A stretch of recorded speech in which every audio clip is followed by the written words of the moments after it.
Hello here. It's our Halloween special class, and we are going to scare you to the death. Are you ready?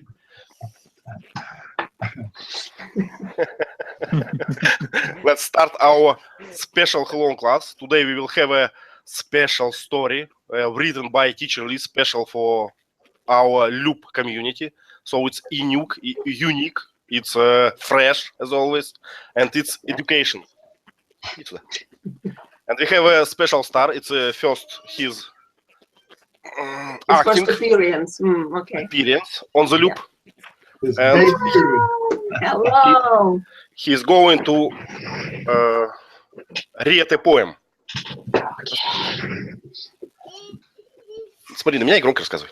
It's red high under the clouds or the sky. It's what do you eat? Little black apples on Hilco Street. Молодец. Good boy. Oh, good. Well done. Wonderful. Молодец. Какой молодец. Bye-bye. Bye-bye. Okay, formality is done. Best parenting ever. Yeah. Okay. And we are ready to our story. Let's Sure. All right. Ghost story. 6 strangers living in the same small town have all received and accepted mysterious invitations to attend a Halloween costume party at 1313 Ravenswood Lane.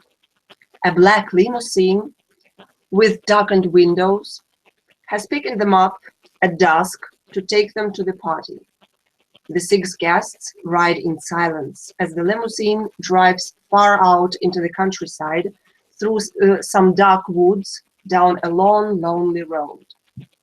For the past 20 miles, they have not seen a single house. Finally, the road ends in a cul-de-sac in front of a very large, very old 3-story mansion. It's mostly dark except for some dim, flickering lights on the first floor. The limo driver escorts them into the house to a large dining room dimly lit by candles located around the room. As the limo driver leaves the room, a butler enters. Please be seated. I'll fetch some refreshments while you wait for your host to arrive.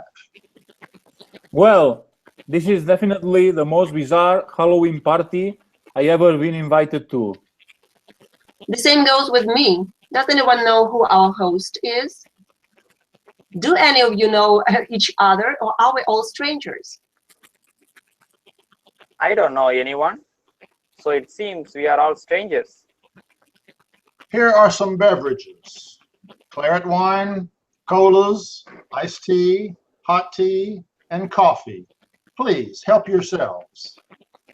While we're on the topic of strange things, Voron, you have a strange name. May I ask you how you got it? It's Russian. It's me and Raven, a black bird that is often considered to be an omen or a harbinger of death. Wow, what a coincidence.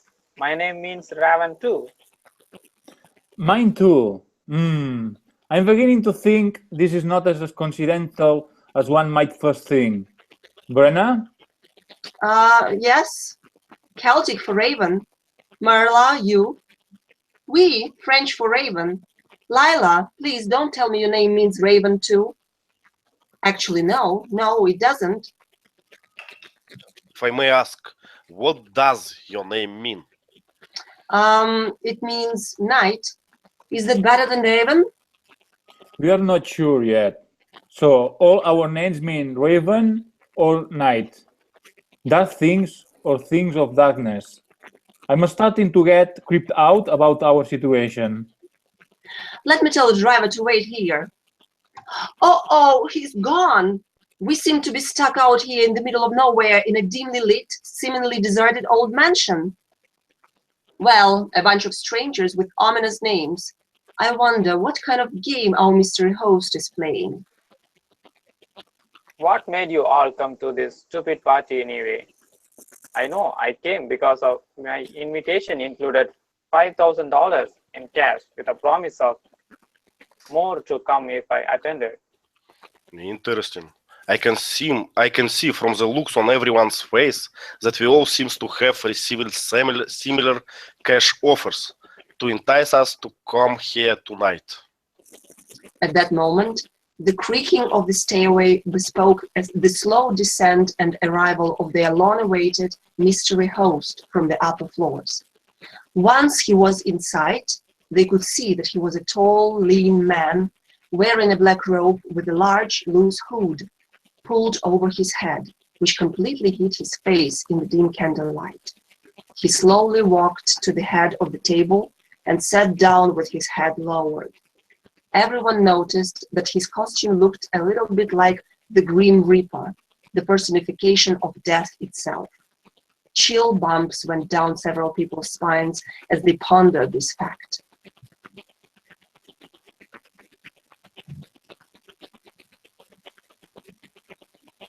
Oh, sit. Please sit. I apologize for my tardy arrival. These old bones of mine can't move as fast as they used to. I expect that you're all burning up with curiosity, so to speak. Please hold your questions until the meal gets underway, and then I will explain about tonight's Halloween party.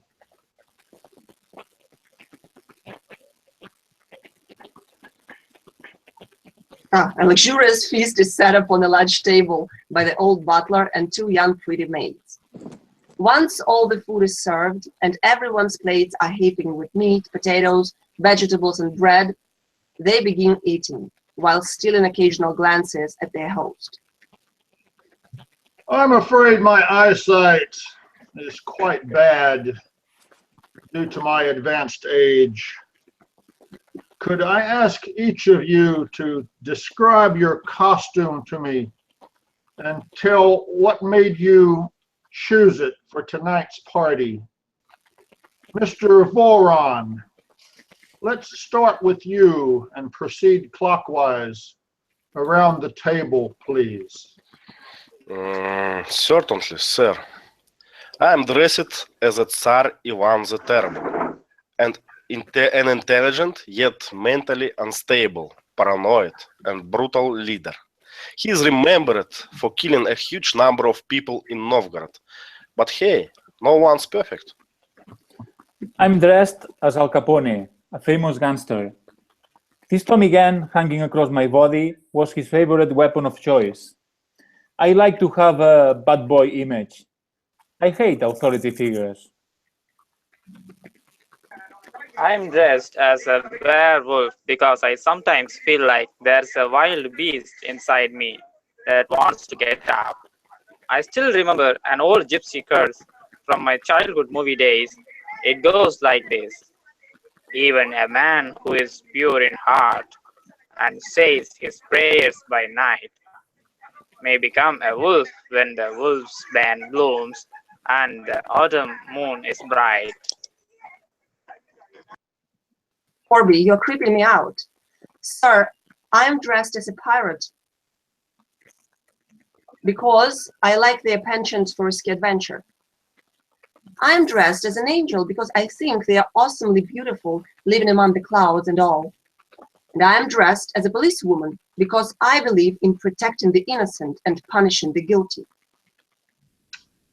Exquisite. Oh, what a collection of passionate partygoers. I can see that tonight is going to be exceptional. Okay, here are the rules of this Halloween costume party tonight. It's more of a contest, really. Someone will die tonight. Whoever figures out why will leave tomorrow with $1 million in cash, tax-free. You see, I'm old, I feel that death is right around the corner. When I die, I know I can't take my money with me. So I decided to hold this contest to give some of it away, while also adding some thrill and excitement to one of my few remaining Halloween holidays here on this earth. Each of you has a room assigned to you on the second floor. Feel free to sleep there tonight. Wait, you mean we just go to our rooms and wait for someone to die? Who is going to die? Will it be one of us? Boron, don't jump to conclusions. Will it be one of us, sir? I think we should have an option to withdraw from this party. $1 million isn't worth the risk that I might be murdered in my sleep. I've looked around the house. There are no phones in the house, and my cell phone has no signal here. Sounds like we are all stuck here until this macabre game plays itself out. Anyone for a game of Scrabble? How can you be so flippant about this, Corby? Don't you understand that our host is telling us that someone is going to die here tonight? To answer Voron's questions, there are no rules in this game as to who can or can't die. The only rule is that you have to identify why that person or persons dies. Or persons? Are you saying more than one of us may die? Hey, I didn't sign up for this. Well, we could just all stay together here in this dining room until morning. What can happen if we are all watching each other? What will that accomplish? If no one dies tonight, then we won't have a shot at winning that $1 million.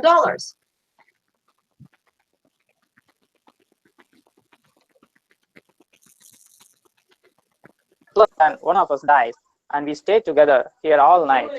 We won't have an opportunity to investigate who did it before morning.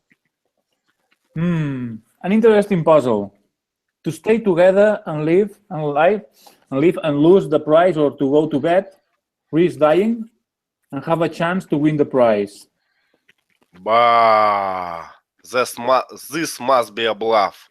A scare tactic to add some suspense to the party. Correct, Mr. Host? So what? I welcome the challenge. We should pair up. Then if one of us dies, it must be that person's partner who did it. Case solved. 4 people win and split the $1 million. One person goes to the prison. Case solved. Yeah, right. A win-win for 4 people and a lose-lose for 2 people. Who volunteers to be one of the 2? Remember my exact words as to the rules of the contest. Suddenly, a strong gust of wind blows open a window, and the wind blows out the candles, providing that little dim light there was in the room. The room goes pitch dark. Hey, what? Oh, someone hit me. Hey, what's going on? Who is there? What? Who pushed me down? What? Someone's tipping my chair back. Ah! What the? Hey, who is you're pushing? Does anyone have a flashlight? Curse this darkness. Suddenly, everyone sees what appears to be a faintly glowing, indistinct ghost-like shape appear near the door to the dining room. A pained grunt is heard coming from somewhere. The ghostly apparition suddenly disappears as if switched off by a light switch. Shortly after that, the butler and the 2 maids enter the dining room carrying flashlights. What happened? Oh, the window blew open. Let me close it and relight the candles. Did you pass anyone or anything outside as you entered through the door? Did you see anyone? No, sir. Why, We all appear to be here. Whom would I see, or whom would I have seen leaving the room? Someone grabbed my head and slammed it against the table. There's blood on my lip. I couldn't see a thing, but I heard a lot of movement, as if someone was moving around in the darkness quickly. I stood up, but then someone behind me grabbed me and pushed me away from the table. I landed on the floor and bumped my head, but I seemed to be okay. Someone tipped my chair back, and I fell, but I seemed to be uninjured. I stood up also, and someone pushed me as if they were hurrying past me. Sir, are you okay? Did you hurt yourself in the darkness? Brenna walks over to the host, sees her head tilted forward and downward as if he's asleep, shakes his shoulders as if to wake him up, and his body falls sideways, causing him and the chair to fall over. Everyone sees the large, vicious claw marks have shredded the front of his robe. Oh my God, he's dead! I didn't do it. I didn't do it. I just shook him. That's all. Look, his chest is bloody. Oh my God, he's been mauled to death.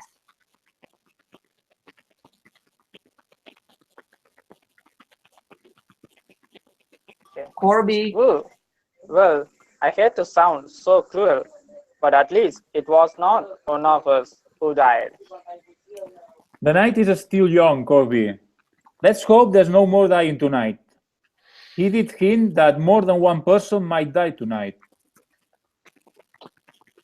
Did anyone see the ghost? I think I did. I need a drink. Butler, bring me some whiskey, please. But of course, ma'am. Madeline, go bring 3 bottles of strong liquor and a fresh pot of coffee. Yes, sir. Everyone sits down at the table, sipping either coffee or whiskey, or both in some cases. What do we do now? We can't call the police. There is no car to drive to town, and I don't believe in ghosts. Well, he did say that someone would die tonight. How did he know? Did he plan this? Yeah, perhaps he was dying from cancer and decided he wanted to go out quick rather than slow and painful.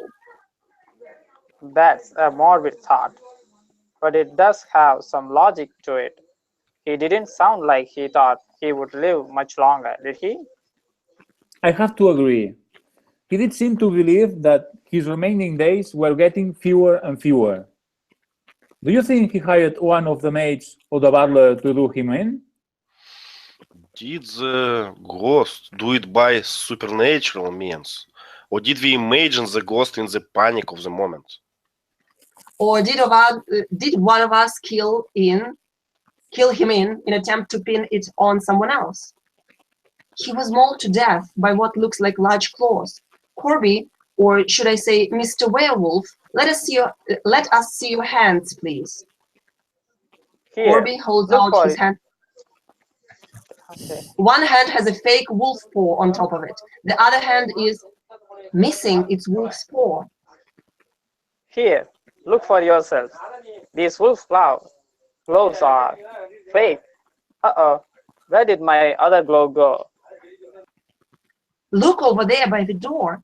It looks like a wolf paw glove, and there is blood on it, and its claws aren't fake. They look like they are real claws to me, long, razor-sharp claws. Well, Corby, things are not looking so good for you. Why did you kill our host? Hey, wait a minute. You guys can't think I did it. He holds out both hands in a stop gesture. Everyone notices there is a blood smear on his right hand.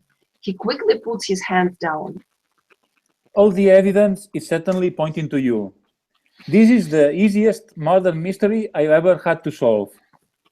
Answer Brenna's questions. Why did you do it, Corby? Hey, wait a minute. I have been set up here. What if the ghost actually did it and he is framing me for his crime? Listen to what you're saying, Corby. The ghost did it. That'll be a great story to tell the police, Mr. Werewolf. It wasn't me, officer, really. It was the ghost that popped in and out of the room. Yeah, right. like they'll believe that Cockham and me story. Wow, what done it? Who done it? What if, sorry, was it the fake werewolf or the fake ghost? What a conundrum. Well, there's $1 million prize waiting to be claimed by whoever can figure it out before morning. It's 11 p.m. right now. I suggest that everyone sit down. No one should leave the room. Well, what if the ghost is the killer and he is getting away right now? It only appeared for a couple of seconds, and the butler and the maid said they didn't see anyone leaving the room as they were entering. Yeah, perhaps the ghost we saw was just a trick of the light somehow. Could it have been the butler and maid's flashlights reflecting off the floor as they were approaching the room from outside the door? Sounds plausible to me. That would rule out the ghost theory and leave poor Corby as the sole culprit. Corby, if you would just confess now, it would really be convenient and profitable for all of us. Are you insane? Listen to yourself. You have already tried and convicted me. I'm innocent until proven guilty. Right, Merla? They all sit at the table for a few minutes, quietly pondering the situation before speaking again. We need to think this through. Who would gain by our host's death? Well, one of us would if we can figure out who. No, wait. He said why the murder occurred. Assuming we will or can be paid, if he is the one who died tonight, what about the butler or the maids? Sir, we would never hurt our employer. The two maids nodded in vigorous agreement with that sentiment. Was there anyone else in the house besides us? The host, you, and the two maids there with you? No, sir. All of us here in this room are the only ones in the house. It has to be one of us.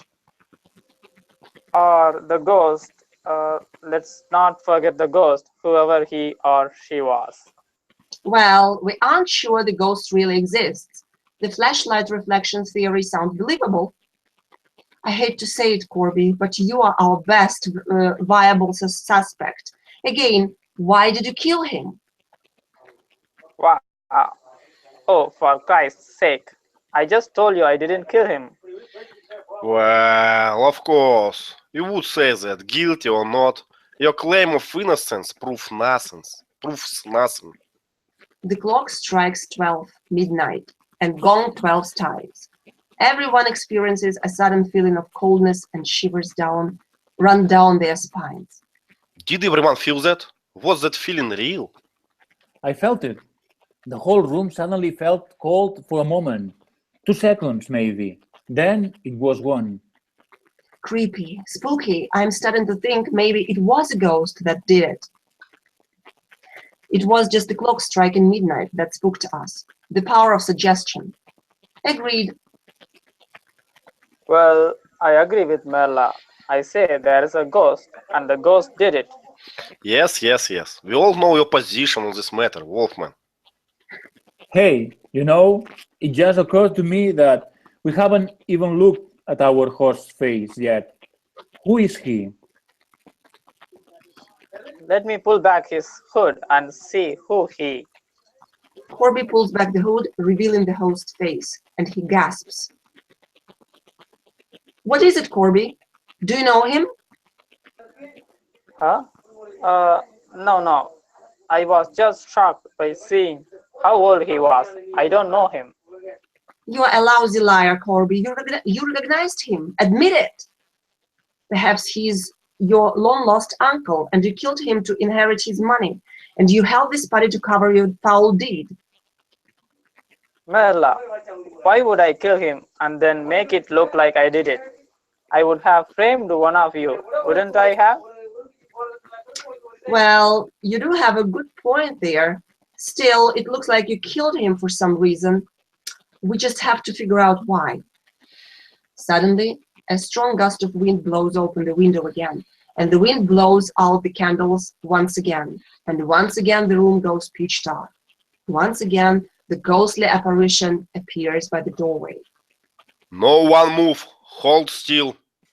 Hey, what? Who? Ah!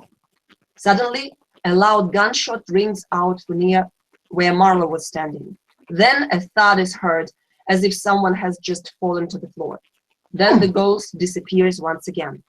The butler fumbles around, finds his flashlight, and turns it on again. After pointing it around the room at everyone, its light stops on a body lying on the floor. It's Corby, lying dead on the floor with a bullet hole in his chest. Once again, the butler closes the window and relights all the candles. Okay, comrades. This is getting a little too repetitious for my taste. Merla, the gunshot came from your vicinity. Is that handgun in your police holster real? Of course not. It's... She stops talking as she pulls the gun out of her holster to find that it is indeed a real gun. There is a look of puzzlement on her face. Lila takes the gun from her and smells the barrel. Well, I hate to break it to you, Marla, but not only is this gun real, but it's been fired very recently. It has a very strong gunpowder smell. Curiouser and curiouser. Now we have 2 dead bodies, 2 suspects minus 1, and 2 ghostly appearances exactly at the right moment to cast some doubt over the whole situation. Let me look through Corby's wallet for clues. All I can find is a driver's license, a few credit cards, a medical insurance card, and a few family pictures of him and his wife and kids. His wife is a beautiful lady. His kids were small when the picture was taken. It looks quite old, so they are probably grown up now. Let's look around the house for clues. Maybe we can find something that ties our host and Corby together. Why would someone want to kill both of them? There is no much here. Seems our host lived in an austere existence. Just a few pictures on the wall. Suddenly, a strong gust of wind blows open the window once again, and the wind blows out the candles once again, and once again the room goes pitch dark. Once again, the ghostly apparition appears by the doorway. Really? Will someone put a bookcase in front of the window so it can't blow open anymore? This is getting ridiculous. The ghost appears at the door once again and seems to brighten for a moment, and then, like before, it disappears just as quickly as it appeared. The butler fumbles around, finds his flashlight, and turns it on again, recloses the window, and relights all the candles. Okay, what happened this time?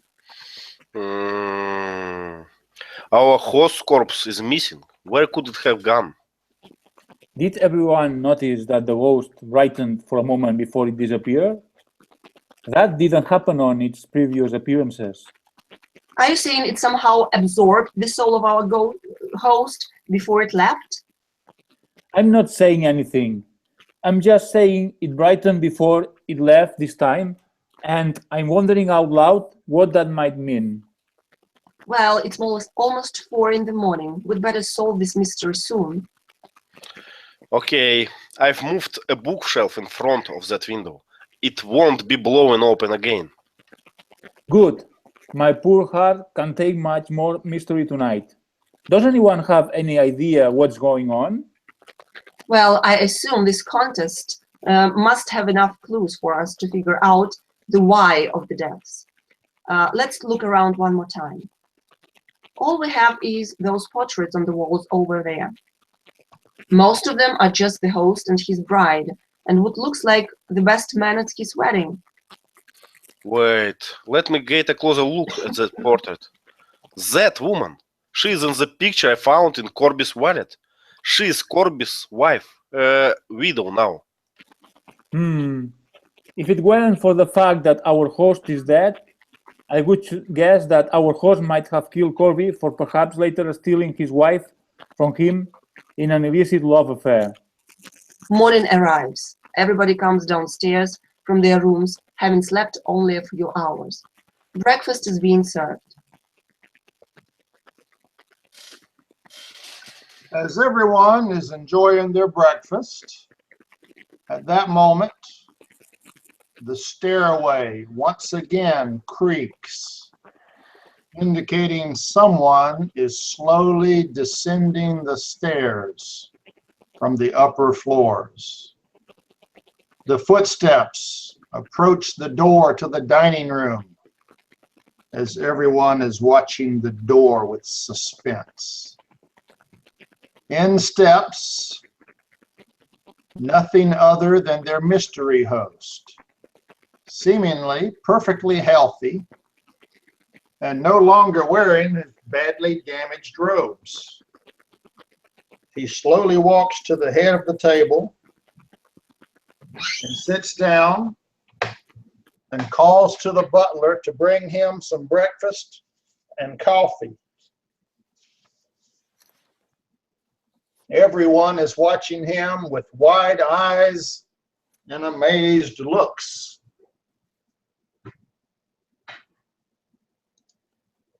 Yes, I'm alive and well. Thank you for asking. I faked my death last night using Hollywood movie tricks. So, who died last night and why? You can ad-lib and answer the question.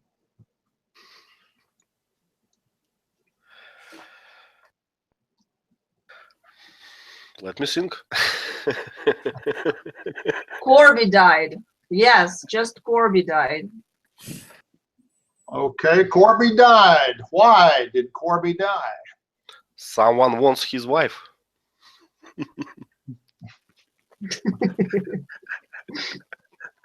Wow. Not quite true. I'm old and I'm going to die soon.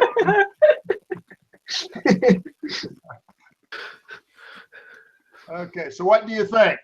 What happened? Why did Corby die last night?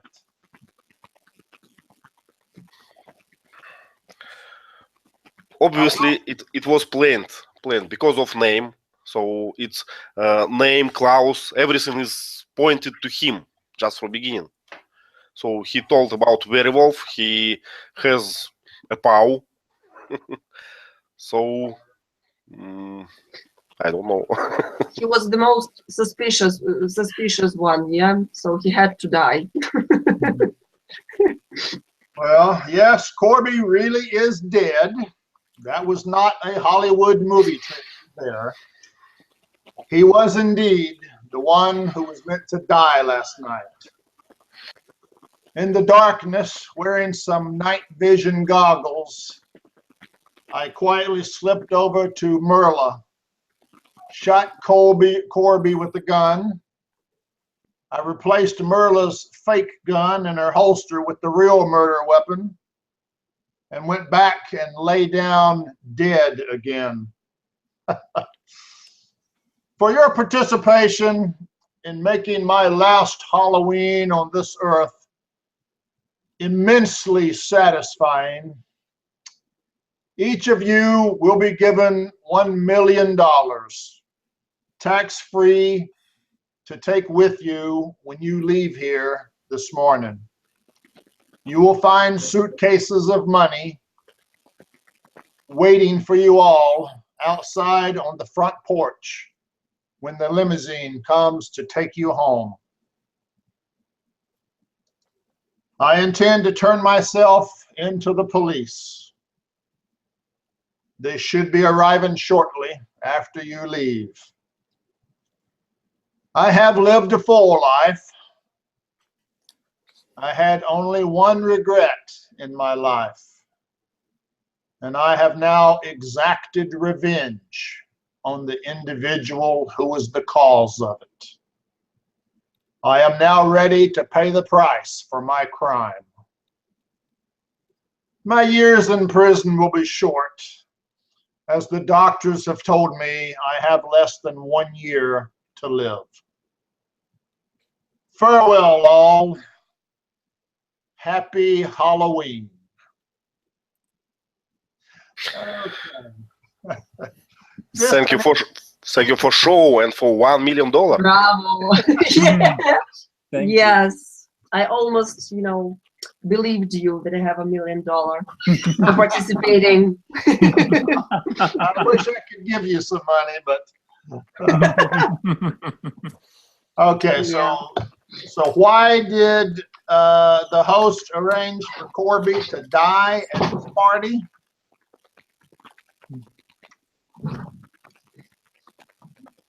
Gerard? Maybe because the lady was the host's daughter. And he didn't like Corby as a son-in-law. Okay. What about you, Yvonne? No idea. Diana? How about the picture? So she was his sweetheart. So when Corby stole it from her from him, that's why that was the revenge from his part. Okay. It wasn't his daughter. The family pictures, Yeah. it was either his wife or his sweetheart. I was Right. kind of imagining his wife. Mhm. And somewhere along the way, she left the host and became Corby's wife. So the host nursed a grudge Mhm. and wanted to get revenge. That was the one regret of his life, was that he lost his wife to Corby. And he wanted to get revenge before he died. So he arranged for this party for several reasons: to get revenge on Corby, and to have a little fun before he died, and Yeah. to give away some of his money because he couldn't take it with him. So Right. that was kind of the story I created. That was bravo, Teacher Lee, bravo. A storyteller. Okay, very good acting. Very good acting. Yvonne, your deep Too voice. many women. Too many women. Yeah. Yvonne's voice made a good Russian, though. He Yeah. sounded real Russian. He's perfect Russian. Yes. Stereotype of Russian. It's my favorite role. Yeah. Vasant, you were a good victim, a good culprit. Yep. Okay, this is the preferred weapon of the Grim Reaper. Right. What do we call this weapon or this Tight. tool? This is a Scythe. scythe. Okay, Scythe. so the Grim Reaper uses that to take people's heads off. Is the spelling correct, Teacher Lee? Yes. Scythe? Yeah. Okay. There was a TV show one time where somebody used a scythe as a weapon to kill the bad guy, and after she did it, she said, "Scythe does matter." Cool. Wonderful sense of humor. And if you I love that. don't understand why that's funny, then you need to talk with Right. Diana sometime. Okay. All right. So we have a few minutes left. Any You- comments or? Wow. I had lot of fun. That was nice. I was not okay. It would be better if we had a couple of women, because all the women just spoke at once, one after another, and I cannot make my voice different. So, but okay, that was fun. Thank you. I was hoping we'd have more participation, Right. but this gives us an idea what a group role play Right. might be like. If you want to try it again sometime. It would be great. It would be great. Actually, it will be easier next time, because we are prepared. So actually, you need to speak it out, before, out loud. It makes it easier. Mhm. Yes, we can consider it like a repetition before the main concert. Rehearsal. Yes, Rehearsal. rehearsal. Yeah, it was a good one. That's why I give you a copy of the role play at least a few hours before you shoot, so you can kind of look at it. Sure. You Yeah. didn't know who you were going to read, so it didn't help you a lot. But Yeah, and, it was nice. Phoebe, what do you think? Did you understand most of the story? I'm sure he was, because she wrote comments in the chat. Okay. Oh, she did. All Yes, right, yes. Mhm. Okay, good. I didn't say it would be a happy story. It's Halloween. It cannot be happy. Yeah, not that night. Very good. So we should ask you to make up a happy story for St. Valentine's, for example. I'll leave Are you that, using Valentine's Day, Teacher Lee? I'll leave that to you to make up a romance, okay? Oh my goodness. Hmm. And yes, and probably in acting on Saint Valentine's, it will be a lack of men. Man, all women, yeah.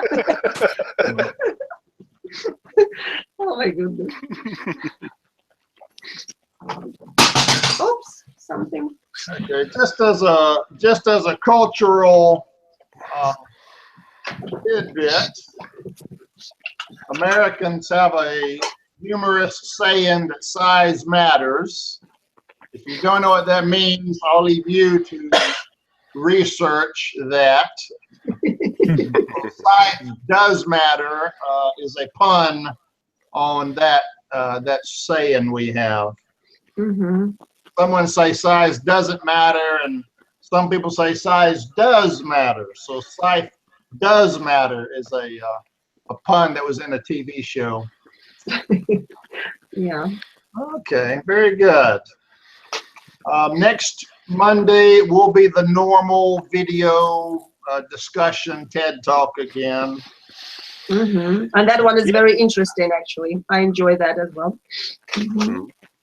Yes, but if someone thinks now that cannot live without acting, we can have special classes for that, So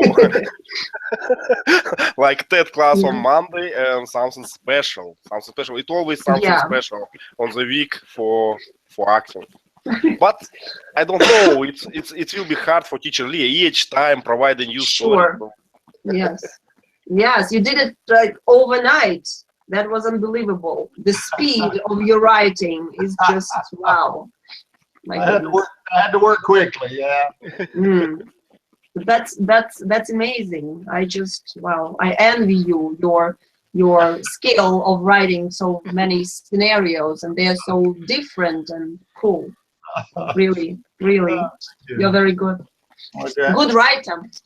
All right.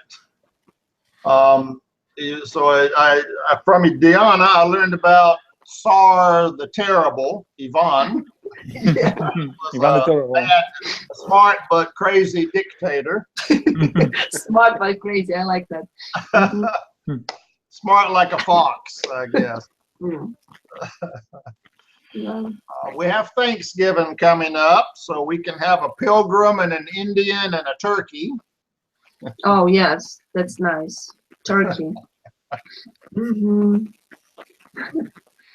Lose for a turkey, right? And an Indian as well. That's right. Who wants to play the turkey? Because there will be no words, Just Yes. gobble gobble. That's it. Gobble gobble, right? The turkey only has one word, right? Gobble You can gobble. repeat it as often as you want. What are we gonna eat tonight? Gobble gobble. Yep. But I like the joke about the graph, it's like a math joke about how it's the second one line is time, a second line is how is Turkey contained about his life, and it goes very well for 100 days, and that it's go down abruptly on the Yes, Thanksgiving. that's right. The first 100 days went well. Okay. That's right. Yes, it's always increasing. Mhm. It's about statistics and predictions. Sure. Excellent. Does anyone here have any national holiday that's coming up before the end of the year? National holiday. Yes, in a few days on November 4, we have some national holidays, something about I forgot the exact title because it's always like Russia Day, like that. But it has some more complicated title about that. Is it like Independence Day or No. Like that, but it's hard to celebrate independence since we never were dependent. That's right. So it's independence, but it's formulated in the way tricky, in a tricky way. That's right. day? Okay. Mhm. Okay. Phoebe was saying November 20 is Teachers' Day. In Okay. Vietnam. Okay. We could maybe do a role play with the teacher and students and class. We do this role play every day. This is not fun. It's No, routine. It will be hard one if we change the roles. I will teach you something. Yeah. Yeah. I have a scenario about a teacher and students in a drama class Oh, cool. discussing the old monsters from my TV days, the Mummy and Frankenstein and Dracula and the Wolfman. That would be fun, actually. That might be different, yeah. So I might Right. do something like that for a TED Talk. Okay, and let me just for end. Let me show you my decoration today. You see, I worked hard. Yes, I wanted to tell you that I was scared, actually. Yes, and I did that for Teacher Lee. Obvious. It's a hammer and the sickle. Let me show you. Actually, it was better. Yourself. Yes. Do it yourself. I thought that was some official decoration. I didn't realize you made it. Very good. I can't buy it in the shop. Oh, that's right. Don't show Joanna that. She doesn't like that. That's right. That's right. That thing drives me crazy. Okay, I will destroy it today. Don't worry. That's fine. I'm just kidding.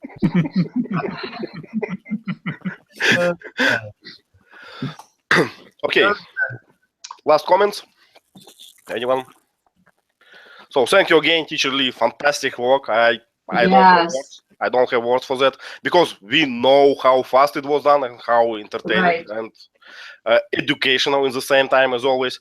I hope that many people will join us on the next such special Halloween or some celebration because it's obvious. It's obvious when we share this, they can't stay anymore. So thank you again Thank you. for and bye. Okay, Bye-bye. thanks everyone for attending and playing. Yeah. Thank you. Bye-bye. Bye-bye. Bye-bye.